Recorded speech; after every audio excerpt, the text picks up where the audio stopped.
Olá, agora que nós temos o nosso banco de dados instalado localmente e pronto para persistir nos nossos dados, nós vamos conhecer o ponto de entrada do ORM do Django, que é o que se chama de modelos do Django. Basicamente, toda essa camada estará disponível através desse pacote aqui, o models, presente dentro do pacote django.db. Basicamente, o que nós temos que fazer é criar uma classe herdando da classe model e definir as propriedades de interesse utilizando as propriedades que também se encontram dentro de models. Então, retornando ao nosso código, nós já definimos uma classe Python aqui, mas agora nós vamos adaptar para que nós possamos utilizar o modelo. Então, nós vamos herdar aqui de models.model presente lá no pacote do Django. Vamos importar aqui esse nome e nós vamos procurar justamente o Django DB Models para podermos importar de lá. Perceba que da documentação as propriedades são definidas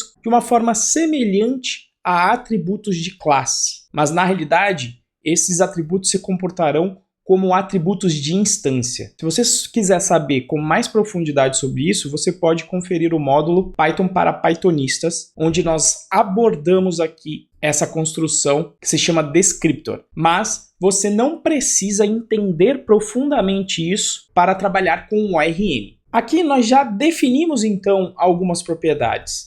Então eu já vou aqui eliminar a parte do código que está fazendo referência ao self. Então eu já tenho as propriedades que eu tenho interesse em criar. E aí nós vamos justamente utilizar o models para definir todas as propriedades. Então a primeira delas vai ser inclusive muito parecida com o que está aqui, vai ser um Sharp Field. Sharp Field no banco de dados é um campo em que você pode colocar uma string basicamente. Só que para termos de otimização de espaço, o banco de dados precisa saber o tamanho máximo que essa string vai ter. E você tem que respeitar esta restrição do banco de dados. Então eu vou permitir slugs com até 32 caracteres. Com relação ao título, eu vou, na verdade, criar a mesma coisa. Também será um char field com tamanho máximo de 32 caracteres. Por fim, nós temos o VimeuID, que apesar de aqui ser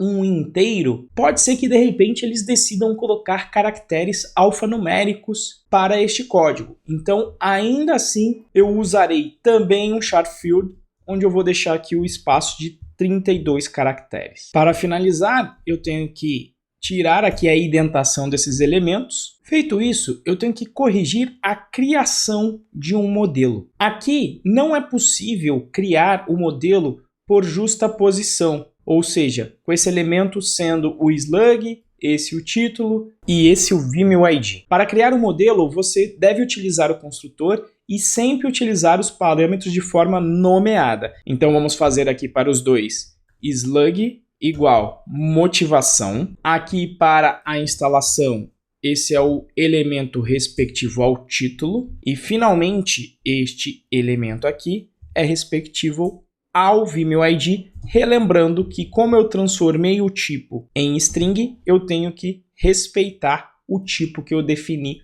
para este atributo. Feito isso, vamos rodar então os nossos testes e veja que nós estamos com todos eles passando. Contudo, cabe ressaltar uma questão. O modelo normalmente vai ocasionar na criação de tabelas em nosso banco de dados respectivo a esta classe com os respectivos atributos. Contudo, a simples instanciação de um modelo não o salva no banco de dados. E a gente consegue, inclusive, comprovar isso entrando aqui na conexão com o nosso banco de dados, pegando, inclusive, aqui as tabelas, atualizando o esquema e verificando que não existe nenhum nome de tabela que lembre a classe vídeo. Portanto, nenhuma informação está sendo ainda persistida. Nós ainda estamos utilizando esta variável dentro do módulo views como forma de armazenamento desses dados. Mas justamente nós vamos evoluir para salvar esses dados lá. A última coisa que eu quero fazer antes de terminar essa aula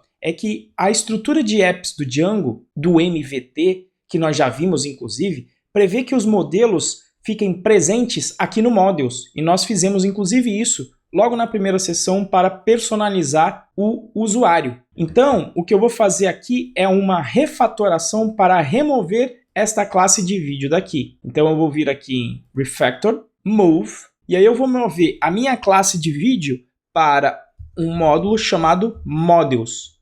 Vou clicar em Refactor e veja que ele já vai mover para mim o modelo para lá, já vai ajustar para mim aqui o import, já criou o módulo e copiou o código respectivo ao meu modelo aqui dentro. Dessa maneira, eu tenho o template de uma app do M de Models, V de Views e o T de Templates separados dentro da minha app. Então, nesse momento, você já sabe criar o seu modelo e nós vamos aprender a conectar esse modelo com o banco de dados durante as próximas aulas.